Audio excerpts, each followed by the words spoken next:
Hello everyone, welcome to ITS classes education for all.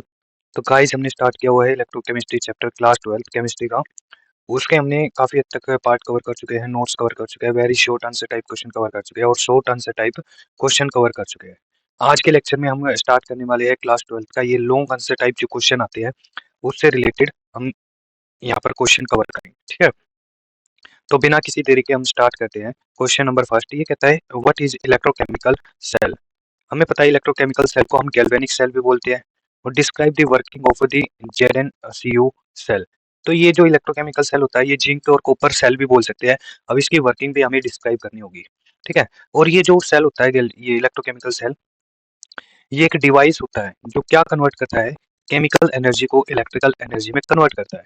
ठीक है, तो इलेक्ट्रोकेमिकल सेल क्या है, एक डिवाइस है जो इलेक्ट्रिक केमिकल एनर्जी को इलेक्ट्रिकल एनर्जी में कन्वर्ट करेगा। तो इसको हम क्या बोल सकते हैं, जिंक कॉपर इलेक्ट्रोकेमिकल सेल भी बोल सकते हैं। इसके अंदर होता क्या है, दो बीकर प्रेजेंट होते हैं। अब पहले बीकर के अंदर एक जिंक की स्ट्रिप डिप की जाती है। ठीक है, और जो पहला बीकर होता है उसके अंदर हम 0.1 मोलरिटी का जिंक सल्फेट का एक्वा सॉल्यूशन लेते हैं। ठीक है, जिसके अंदर हम जिंक की स्ट्रिप को या जिंक की रोड को डिप करके रखते हैं। उसके बाद क्या कहता है, जो हमारे पास सेकंड बीकर है उसके अंदर 1 मोलर कंसंट्रेशन का 0.1 मोलर कंसंट्रेशन का कॉपर सल्फेट का सॉल्यूशन है।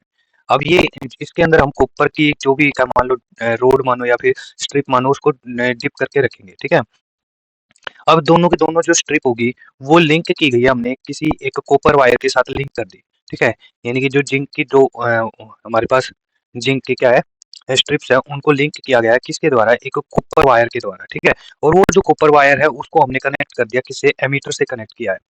मेजर दी इलेक्ट्रिक करंट, जो एमीटर है हमारा वो क्या मेजर करेगा, इलेक्ट्रिक करंट को मेजर करेगा, वे उसमें से फ्लो हो रहा है या फिर नहीं हो रहा है। उसके बाद हमने क्या इसके अंदर लगाया, यू शेप की एक ग्लास ट्यूब को लगाया है। जो यू शेप की ग्लास ट्यूब है उसके अंदर क्या है, एक पेस्ट है। किसका पेस्ट है, स्ट्रॉन्ग इलेक्ट्रोलाइट का पेस्ट है, जैसे लाइक HKNO3। ठीक है, या कह सकते हैं KNO3 का पेस्ट है, वो हमने इसके अंदर साल्ट ब्रिज के अंदर वो किया गया, फिल किया गया। अब इसी को हम क्या बोलते हैं, यू शेप जो ग्लास ट्यूब है उसी को हम साल्ट ब्रिज बोलते हैं। ठीक है, और ये जो साल्ट ब्रिज है वो दो बीकर को कनेक्ट करने का काम करता है। ठीक है, यानी कि ये जो बीच में लगा हुआ है ना साल्ट ब्रिज, ये हमारे पास क्या है, दोनों बीकर को कनेक्ट कर रहा है। ठीक है, तो एक बार डायग्राम देख लेते हैं, इसमें क्या क्या था। देखो, दो ये हमारे पास दो बीकर थे। ठीक है, बीकर 1 और बीकर 2। इसके अंदर मान लेते हैं क्या है, जिंक सल्फेट का 0.1 मोलर का हमारे पास सोल्यूशन है। दूसरे केस में क्या है, हमारे पास कॉपर सल्फेट का सोल्यूशन है, कौन सा, 0.1 मोलरिटी का। ठीक है, और सेकंड में क्या बोला था कि भाई हमारे पास जो जिंक सल्फेट के अंदर जिंक की एक स्ट्रिप प्रेजेंट होगी, वो ये रही हमारे पास। ठीक है, और कॉपर की जो स्ट्रिप होगी वो कॉपर सल्फेट के अंदर प्रेजेंट होगी। उसके बाद क्या है, दोनों स्ट्रिप को हमने किससे कनेक्ट किया है, एक कॉपर की वायर के साथ कनेक्ट किया गया है। वो कॉपर की वायर के साथ हमने एमीटर को कनेक्ट किया है। एमीटर क्या करेगा, इस करंट को मेजर करेगा कि इसमें से फ्लो हो रहा है या फिर नहीं हो रहा है। ठीक है, और एंड पे हमने क्या डिनोट किया था, एक साल्ट ब्रिज को डिनोट किया था जिसके अंदर हमने स्ट्रॉन्ग इलेक्ट्रोलाइट को फील किया था या पेस्टिंग की हुई थी। और जो ये स्ट्रॉन्ग ये साल्ट ब्रिज हमारे पास दोनों बीकर को क्या कर रहा है, कनेक्ट कर रहा है। और इसकी शेप भी देखो कि कैसी शेप है, यू शेप की आकार की है। ठीक है, तो अब देखते हैं इसकी वर्किंग। देखो, जो रेडॉक्स रिएक्शन होगी इसके अंदर, ये तो पता है भाई, जो सेल है हमारे पास इसके अंदर रेडॉक्स रिएक्शन होगी। ठीक है, तो सबसे पहली ऑक्सीडेशन हाफ रिएक्शन देखते हैं वो कौन सी होगी। देखो, जो जिंक होगा ना उसका तो क्या होगा, ऑक्सीडेशन होगा। ठीक है, जिंक से दो इलेक्ट्रॉन जाएंगे। ठीक है, अब वो दो इलेक्ट्रॉन जिंक से जाने के बाद फिर कॉपर का क्या होगा, रिडक्शन होगा। अब जो इलेक्ट्रॉन जिंक ने डोनेट किए वो कौन ले लेगा, कॉपर कंबाइन ले लेगा। ठीक है, और वो क्या कर देगा, रिडक्शन कर देगा और कॉपर मेटल बन जाएगी। ठीक है, ओवरऑल रिडॉक्स रिएक्शन देखते हो तो क्या होगा। देखो, ये जो रिएक्टेंट वाली साइड है ना, ये जो रिएक्टेंट वाली साइड है इसको हम रिएक्टेंट वाली साइड टोटल लिख लेते हैं, और प्रोडक्ट वाली साइड को हम प्रोडक्ट वाली साइड लिख देते हैं ऐसे। और जो कॉमन होता है उसको कैंसिल आउट कर देते हैं, जैसे यहाँ पर 2 इलेक्ट्रॉन से 2 इलेक्ट्रॉन कैंसिल आउट हो जाएंगे। ठीक है, और जो बचेगा हमारे पास ओवरऑल यहाँ पर रिएक्शन बच जाएगी। ठीक है, अब कहता है कि भी जो साल्ट ब्रिज होता है, हमने इसको प्लेस तो कर दिया पर इसका काम क्या है। तो ये कहता है भाई, अगर ये सर्किट कंप्लीट ना होता तो इसमें से कोई भी इलेक्ट्रिसिटी फ्लो भी नहीं होती है ना। तो अगर इलेक्ट्रिसिटी फ्लो नहीं होती, जो एमीटर था हमारे पास उसकी नीडल मूव ही नहीं करती। परंतु ऐसा नहीं है, हमने साल्ट ब्रिज लगाया, साल्ट ब्रिज ने क्या किया, इस सर्किट को कंप्लीट कर दिया। अगर सर्किट कंप्लीट हुआ तो इलेक्ट्रिसिटी फ्लो करेगी और एमीटर की जो नीडल है वो मीन मूव करेगी। मीन्स क्या है, इसमें करंट होगा वो मूव करेगा। ठीक है, कहाँ पर मूव करेगा, जिंक से कॉपर प्लेट की तरफ मूव करेगा। देखो यहाँ पर, यहाँ जो ये इलेक्ट्रॉन के साइन दिखा रखे हैं ना, ये इलेक्ट्रॉन नेगेटिव, ये कहाँ से जा रहे हैं, जिंक से जा रहे हैं। और कहाँ पर जा रहे हैं, कॉपर की तरफ जा रही है। देखो इसकी डायरेक्शन दिखाई हुई है इलेक्ट्रॉन्स की, वो कहाँ से जिंक से लेकर हमारे पास कहाँ पर जा रही है, कॉपर तक जा रही है, ठीक है। तो ये हमारे पास करंट की डायरेक्शन थी यहाँ पर। अगला आता है हमारे पास second question, what is a salt bridge. हमने जो ऊपर वाले उसमें लगाया ना साल्ट ब्रिज है, वो क्या चीज है वो बताना है, और जो इसका फंक्शन है उसके बारे में बताना है। सेकंड क्वेश्चन होगा हमारे पास, define process of oxidation and reduction with example. Oxidation को बताना है और रिडक्शन बताना है विद एग्जांपल।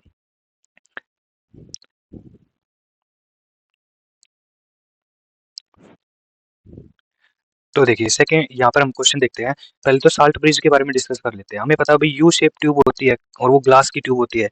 इसके अंदर क्या प्रेजेंट होता है, इलेक्ट्रोलाइट बोल सकते हैं, ठीक है। हम इलेक्ट्रोलाइट को क्या करते हैं, फील करते हैं। इस यहाँ पर इनर्ट इलेक्ट्रोलाइट को भी फील कर सकते हैं, लाइक Na2SO4 भी फील कर सकते हैं और KNO3 भी फील कर सकते हैं। उसी को हम क्या बोलते हैं, साल्ट ब्रिज बोलते हैं। या फिर हम बोल सकते हैं साल्ट ब्रिज एक ऐसी यू शेप्ड ग्लास की ट्यूब है जिसमें से आयन फ्लो करते हैं, ठीक है। आयन फ्लो होते हैं, परंतु इसमें से हमें जो मैटर होता है ना वो एक्सचेंज नहीं होता। ओनली यहाँ पर किसका फ्लो होता है, आयंस का फ्लो होता है, ठीक है। आयंस का क्या होगा, फ्लो होगा साल्ट ब्रिज के थ्रू, ना कि किसी भी मैटर का फ्लो होगा, ठीक है। ये बात थोड़ी सी ध्यान रखने की है, मैटर नॉट फ्लो, यानी कि जो सॉल्यूशन हमने ले रखा है वो फ्लो नहीं करेगा, ठीक है। ये बात आपको ध्यान रखनी है, आप डेफिनेशन में लिख सकते हो इसकी साल्ट ब्रिज की, ठीक है। और आगे कह रहा है भाई अगर इस साल्ट ब्रिज को लगाया गया है तो कुछ ना कुछ रीजन होगा।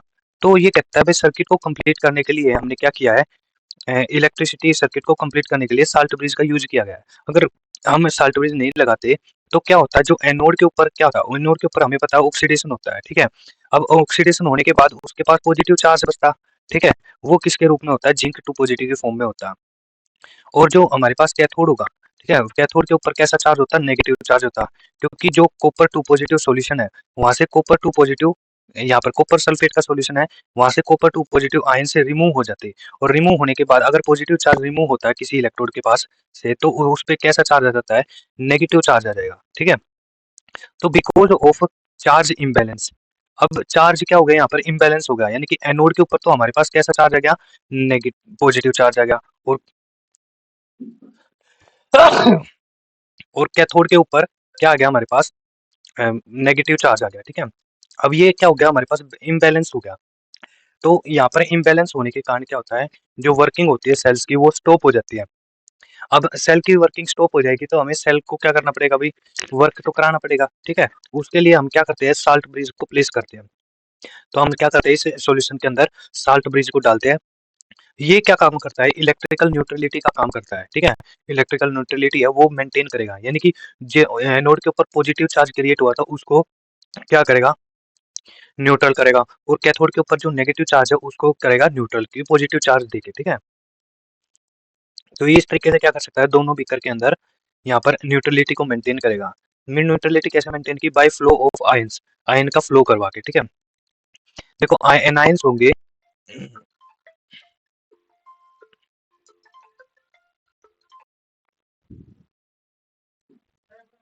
देखो हमें पता है कि एनोड के पास, एनोड के पास ऑक्सीडेशन होने के पास उसके पास पॉजिटिव चार्ज आ जाता है। एनोड ऑक्सीडेशन के बाद पॉजिटिव चार्ज आ जाता है, और कैथोड के पास, कैथोड के पास रिडक्शन होने के बाद नेगेटिव चार्ज आ जाता है। अब हमें पता है जो भी एनायन होगा, एनायन के ऊपर कैसा चार्ज होता है, नेगेटिव चार्ज। वो एनायन कहाँ चला जाएगा, पॉजिटिव चार्ज की तरफ। और जो कैटायन होगा, कैटायन होगा जिसके ऊपर कैसा चार्ज होगा, पॉजिटिव चार्ज, वो कहाँ पर जाएगा, कैथोड की तरफ जाएगा। अब देखो यहाँ पर देखो, जो एनायन होगा SO4 2 negative, flow from bridge to anode.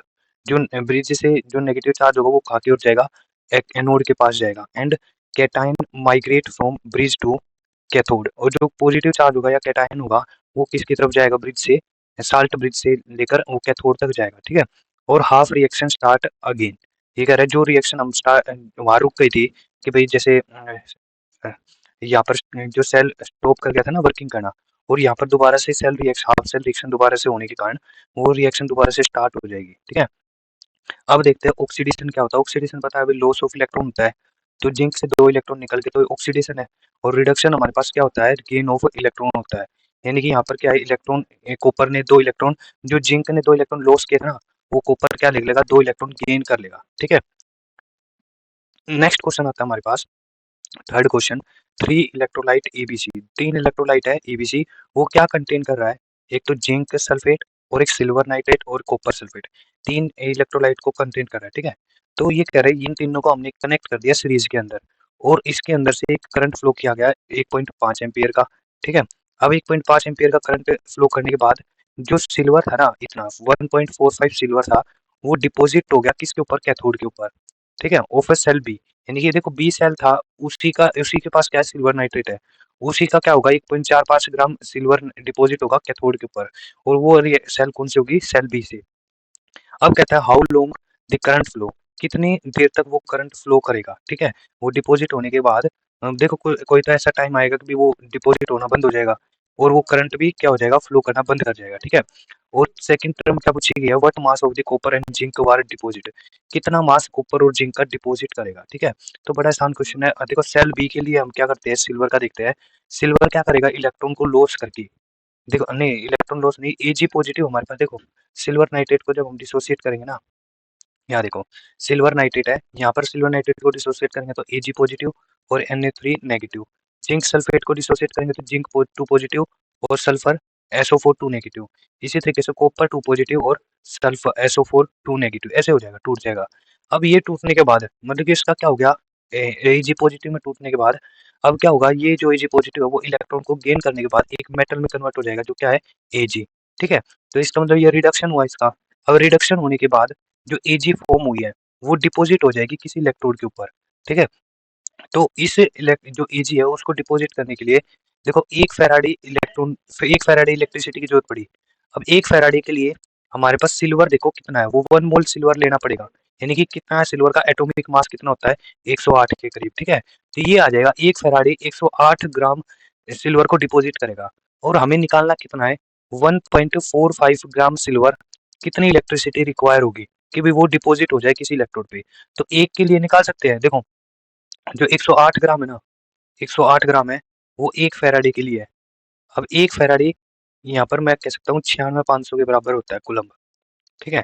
तो ये कह रहा है भाई देखो, ये कह रहा है इतना 108 ग्राम कितना सिल्वर, कितना चार्ज ले रहा है, 96,500।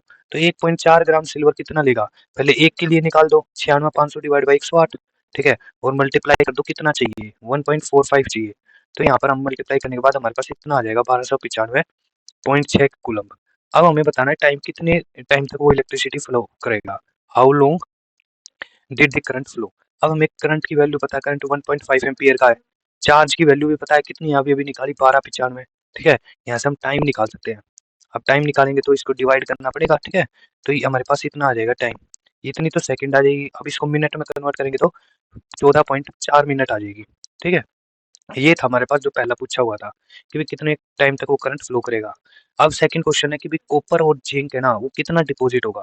देखो हमें यहाँ से पता करेगा रिएक्शन से, भाई कॉपर 2 पॉजिटिव निकला था, देखो यहाँ पर भी कॉपर 2 पॉजिटिव और यहाँ पर क्या निकला, जिंक 2 पॉजिटिव। यानी कि कितने इलेक्ट्रॉन इन्वॉल्व हो रहे हैं, दो दो इलेक्ट्रॉन इन्वॉल्व हो रहे हैं। यानी कि कॉपर 2 पॉजिटिव 2 इलेक्ट्रॉन ले लेगा तो वो कॉपर बन जाएगा, और इतना कॉपर वो डिपॉजिट होगा, ठीक है। तो पहले कॉपर के लिए निकाल लेते हैं, तो 2 इलेक्ट्रॉन इन्वॉल्व है ना, तो एक इलेक्ट्रॉन के लिए एक मोल इलेक्ट्रॉन के लिए 1 फैराडे, 2 मोल इलेक्ट्रॉन के लिए 2 फैराडे, ठीक है। तो यहाँ पर 2 फैराडे के लिए कितना दे रखा है, 1 मोल के बराबर है, यानी कि कॉपर का देखेंगे, ठीक है। और वो कॉपर कितना है, 63.5 ग्राम होता है कॉपर का एटॉमिक मास, वो किसके बराबर है, 2 फैराडे के बराबर है, ठीक है। हमें निकालना कितना है, देखो 2 फैराडे इसका मतलब 2, 1 फैराडे में कितना होता है 96,500, तो 2 के लिए 2 इंटू 96,500 हो जाएगा, ये रहा, ठीक है। अब हमें पता है भाई एक 2 F के लिए 63.5 चाहिए, तो इतने कूलम्ब के लिए कितना चाहिए, इतने देखो ये कह रहा है भाई 2 इंटू एफ है ना, यानी कि 2 इंटू 96,500 के लिए 63.5 इतना कॉपर डिपॉजिट होगा। अब मैं कहता हूँ इतना अब जब मैं इलेक्ट्रिसिटी फ्लो कर रहा हूँ 1295, तो कितने ग्राम डिपॉजिट होगा कॉपर, तो हम इससे मल्टीप्लाई कर देंगे, ठीक है। तो हमारे पास सोल्व करने के बाद ये वाला आंसर आ जाएगा। इसी तरीके से जिंक 2 पॉजिटिव का, जिंक 2 पॉजिटिव 2 इलेक्ट्रॉन लेने के बाद जिंक बना देगा। अब इलेक्ट्रॉन देखो कितने, यहाँ पर 2 इलेक्ट्रॉन है, ठीक है। अब 2 इलेक्ट्रॉन है, अब 2F कह देंगे इसको, ठीक है। अब 2F जिंक का एटॉमिक मास देखो कितना होगा, जिंक का एटॉमिक मास है हमारे पास 65 ग्राम, ठीक है। तो 2 इंटू 96,500 के लिए कितना डिपॉजिट होगा जिंक, 65 ग्राम। अब मैं कह रहा हूँ इतनी इलेक्ट्रिसिटी फ्लो कर रहा हूँ मैं 1295.6 जो हमने ऊपर से निकाली है, ठीक है। तो इतनी फ्लो करेंगे तो हम हमें कितने ग्राम डिपॉजिट होगी जिंक, वो हो जाएगी इतनी, कैलकुलेट करने से निकाल देंगे। और जो अनदर कैलकुलेशन वो यहाँ भी लिख रखी है मैंने, ठीक है। ये मैंने लिखी हुई है इसके कॉपर के लिए, ठीक है। इस तरीके से अगर करना चाहते हो इस तरीके से भी हो जाएगा। मतलब बात तो सेम ही है, वैसे एक ही चीज है। एक लास्ट क्वेश्चन रहता है हमारे पास, लास्ट क्वेश्चन रहता है हमारे पास लॉन्ग क्वेश्चन में। क्वेश्चन नंबर 4 ये कह रहा है इलेक्ट्रोलाइसिस ऑफ एक्वा सॉल्यूशन। जो एक्वा सॉल्यूशन है इनके लिए इलेक्ट्रोलाइसिस को एक्सप्लेन करना है, NaCl के लिए और CuBr2 के लिए। Predict the product formation of cathode and anode. Anode पे क्या फॉर्मेशन बनेगी और कैथोड पे क्या फॉर्मेशन मिलेगी, वो दोनों के दोनों प्रेडिक्ट करने हैं। देखो इसके लिए हमें रिएक्शन का पता होना बहुत जरूरी है। अगर रिएक्शन नहीं पता होगी ना तो ये क्वेश्चन हमारे हाथ से चला जाएगा, ठीक है। तो electrolysis of aqueous solution of NaCl, यानी कि पानी के अंदर हमने क्या मिला दिया, नमक मिला दिया। अब उसके कारण जो इलेक्ट्रोलाइसिस हो रही है ना, उससे हम क्या निकालेंगे, रिएक्शन कैलकुलेट करेंगे, ठीक है। तो हमें पता है वाटर जो अंडरगो होता है ऑक्सीडेशन और रिडक्शन। भाई वाटर का दोनों चीजें हो सकती है, रिडक्शन भी हो सकता है, ऑक्सीडेशन भी हो सकता है, ठीक है। तो एक बात हम करते हैं कैथोड के ऊपर, ठीक है। कैथोड के ऊपर हमें पता है रिडक्शन होता है, तो हम सोडियम का क्या करते हैं, रिडक्शन करवाते हैं। तो सोडियम क्या करेगा, एक इलेक्ट्रॉन को गेन कर लेगा, Na पॉजिटिव, एक इलेक्ट्रॉन को गेन कर लेगा, तो हमारे पास क्या मिल जाएगा, Na मिल जाएगा। और इसका जो रिडक्शन पोटेंशियल है वो कितना है, -2.7 है, ठीक है। और दूसरे कंडीशन में H2 है, उसका रिडक्शन किया तो हमारे पास क्या मिल रहा है, H2 गैस मिल रही है और 2OH नेगेटिव मिल रहा है, ठीक है। और इसका जो रिडक्शन पोटेंशियल है वो इतना है, ठीक है। अब देखो ये क्या कह रहा है, भाई रिडक्शन पोटेंशियल वाटर का वो क्या है, ज्यादा है। देखो रिडक्शन पोटेंशियल वाटर का क्या मिला है, ज्यादा है, क्योंकि -0.83 वो बड़ा होता है किससे, -2.71 से, ठीक है। क्योंकि देखो ये ज्यादा नेगेटिव वैल्यू है यहाँ पर, -2.7 ज्यादा नेगेटिव है किससे, इससे -0.83 से। तो पॉजिटिव की तरफ तो ये वाला है सेकंड टर्म हमारे पास, तो इसकी हमारे पास रिडक्शन पोटेंशियल ज्यादा होगा, ठीक है, देन सोडियम से। तो reduction of water and H2 is produced at O2, H2 is produced at cathode. तो रिडक्शन किसका हुआ हमारे पास ज्यादा, भाई जिसका रिडक्शन पोटेंशियल ज्यादा होगा उसका रिडक्शन होगा। तो हमारे पास रिडक्शन पोटेंशियल किसका ज्यादा है, भाई हमारे पास H2 का रिडक्शन पोटेंशियल ज्यादा है। तो इसके केस में जो हाइड्रोजन होगा ना, देखो ये मिला हाइड्रोजन यहाँ पर, ये H2 मिला ना, ये इसका रिडक्शन पोटेंशियल ज्यादा है। तो यहाँ पर जो डिपॉजिट होगा ना, प्रोडक्ट वाली साइड ही डिपॉजिट होगी, हमें प्रोडक्ट साइड तो हमें H2 मिला है, तो रिडक्शन हुआ वाटर का तो H2 मिलेगी ना, जो प्रोडक्ट वाली साइड वो हमारे पास डिपॉजिट होगी किसके पास, कैथोड के पास, ठीक है। और सेकंड कंडीशन क्या है, एनोड की। एनोड में क्या होगा, क्लोरीन, ठीक है। क्लोरीन का क्या होगा, एनोड के पास हमें पता है ऑक्सीडेशन होता है, तो क्लोरीन क्या करेगा, दो इलेक्ट्रॉन के लॉस करके Cl2 बना लेगा। और इसका ऑक्सीडाइजिंग पोटेंशियल हमारे पास -1.36, ठीक है। और H2O का जब ऑक्सीडेशन होता है वो क्या बनाता है, half O2 plus 2H positive plus 2 electron, ठीक है। यहाँ भी इलेक्ट्रॉन का लॉस हो रहा है, तो इसका ऑक्सीडेशन पोटेंशियल हमारे पास -1.23। अब यहाँ पर स्टैंडर्ड ऑक्सीडेशन पोटेंशियल देखते हैं किसका है, भाई जो O2 होता है ना वो लिबरेट होगा कि कहाँ से, एनोड से लिबरेट होने लग जाएगा, ठीक है। जो O2 होगा या फिर लिबरेट का मतलब रिमूव कह सकते हैं, जो ऑक्सीजन गैस होगी ना, ये प्रोडक्ट वाली साइड जो ऑक्सीजन मिली है वो एनोड की तरफ से लिबरेट होना स्टार्ट कर देगा। और Cl2 होगा ना, जो क्लोरीन होगा वो प्रोड्यूस होगा कहाँ पर, एट एनोड पे, यानी एनोड पे हमें दिखने लग जाएगा क्लोरीन, या जो एनोड होगा ना वो प्रोड्यूस करेगा क्लोरीन को, ठीक है। तो ये वाला जो रिजल्ट दिखाना हमें अनएक्सपेक्टेड रिजल्ट मिला है, ये इसका रीजन होता है हमारे पास अनएक्सपेक्टेड रिजल्ट का भी, ऐसा क्यों हुआ है, ठीक है। तो ये होता है ओवर वोल्टेज के कारण। जो वाटर की जो हमारे पास ऑक्सीडेशन करने की पोटेंशियल होती है ना, वो क्या होती है, ज्यादा जरूरत पड़ती है। यानी कि भाई वाटर का जब हम ऑक्सीडेशन करते हैं और उसको O2 में कन्वर्ट करते हैं, तो उसके लिए जो वोल्टेज की जरूरत पड़ती है ना वो ज्यादा जरूरत पड़ती है, किसके कंपैरिजन में, जब मैं ऑक्सीडेशन करता हूँ क्लोरीन से Cl2 में कन्वर्ट करता हूँ, ठीक है। तो इसके लिए कम जरूरत पड़ती है Cl वाले के केस में वोल्टेज, परंतु वाटर के अंदर ज्यादा जरूरत पड़ती है, ठीक है। तो ये जो एक्स्ट्रा हमारे पास वोल्टेज रिक्वायर्ड होती है ना O2 के केस में या वाटर के केस में, इसी को हम क्या बोलते हैं, ओवर वोल्टेज बोलते हैं, ठीक है। भाई ऑक्सीडेशन कराने के लिए ज्यादा वोल्टेज की रिक्वायरमेंट कर रहा है, ठीक है। तो प्रोडक्ट जो मिलेगा ना इलेक्ट्रोलाइट का, अब देखो जो इजीली प्रोडक्ट मिलेगा वही हम लेंगे। तो ऑक्सीडेशन इजीली किसका हो रहा है, यहाँ पर क्लोरीन का हो रहा है, और वो हमें एनोड पे मिल रहा है, ठीक है। और ऊपर वाले केस में हमने देखा था जो हाइड्रोजन था वो कैथोड पे मिल रहा था, ठीक है, क्योंकि हाइड्रोजन का रिडक्शन इजीली हो गया, और यहाँ पर क्लोरीन का रिडक्शन, क्लोरीन का ऑक्सीडेशन इजीली हो गया, और हाइड्रोजन का रिडक्शन इजीली हो गया यहाँ पर वाटर का, ठीक है। तो इस वजह से हमें दो प्रोडक्ट मिल रहे हैं, ये थोड़ा ध्यान रखना भाई। क्लोरीन पे तो एनोड पे तो हमें क्लोरीन मिलेगा, और हाइड्रोजन कहाँ मिलेगा, कैथोड के ऊपर मिलेगा। नेक्स्ट क्वेश्चन आता है, देखो ये कह रहा है CuBr2 के इसी तरीके से बताना हमें, ठीक है। तो CuBr2 को हम अगर इसको डिसोसिएट करें तो क्या मिलता है, Cu2 पॉजिटिव और Br नेगेटिव। अब इसका हमें ऑक्सीडेशन रिडक्शन देखना है। तो अगर हम कैथोड पे चलते हैं, कैथोड का क्या होगा, रिडक्शन। तो हमारे पास क्या है, Cu2 पॉजिटिव, इसका क्या होगा, रिडक्शन। तो Cu2 पॉजिटिव 2 इलेक्ट्रॉन लेने के बाद क्या बना देगा, Cu बना देगा, और इसका रिडक्शन पोटेंशियल हमारे पास प्लस में वैल्यू है। इसी तरीके से जो वाटर है उसका रिडक्शन होगा, 2 इलेक्ट्रॉन लेगा, हमारे पास H2 गैस मिलेगी और 2 OH नेगेटिव मिलेगा। इसका जो रिडक्शन पोटेंशियल होगा -0.83 होगा। और हमें पता है भाई, जो स्टैंडर्ड रिडक्शन पोटेंशियल होगा ना किसका, रिएक्शन 1 का यानी कि कॉपर का रिडक्शन पोटेंशियल, वो ज्यादा है किससे, रिएक्शन 2 से, यानी कि वाटर से ज्यादा है। तो हमें क्या चीज मिलेगी भाई, जिसका रिडक्शन पोटेंशियल ज्यादा होगा वही चीज मिलेंगी, ठीक है, in the case of cathode. तो हमें रिडक्शन पोटेंशियल किसका ज्यादा मिला, कॉपर का, तो कॉपर ही हमें कैथोड के पास मिलेगी, ठीक है।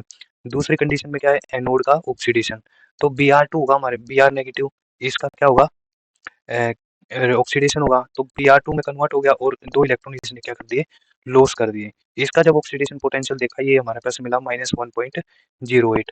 और दूसरा वाटर है, वाटर का जो हमने क्या किया, ऑक्सीडेशन किया, तो हाफ O2 में कन्वर्ट हुआ, 2H पॉजिटिव और 2 इलेक्ट्रॉन दिए। तो इसका जो ऑक्सीडेशन पोटेंशियल मिला हमें -1.23 मिला।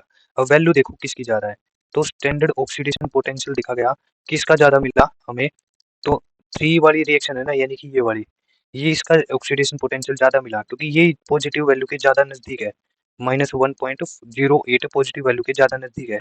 तो इसका हमारे पास ऑक्सीडेशन पोटेंशियल ज्यादा है, किससे, रिएक्शन 4 से यानी कि वाटर से। तो हमें क्या चीज मिलेगी, Br2 मिलेगा, कहाँ पर, एनोड के केस में मिलेगा, ठीक है। और जो प्रोडक्ट मिला हम दोनों को कंबाइन करें, तो कॉपर तो मिलेगा हमारे पास कैथोड की तरफ, ठीक है, और जो ब्रोमीन मिलेगा वो कहाँ पर मिलेगा, एनोड की तरफ मिलेगा।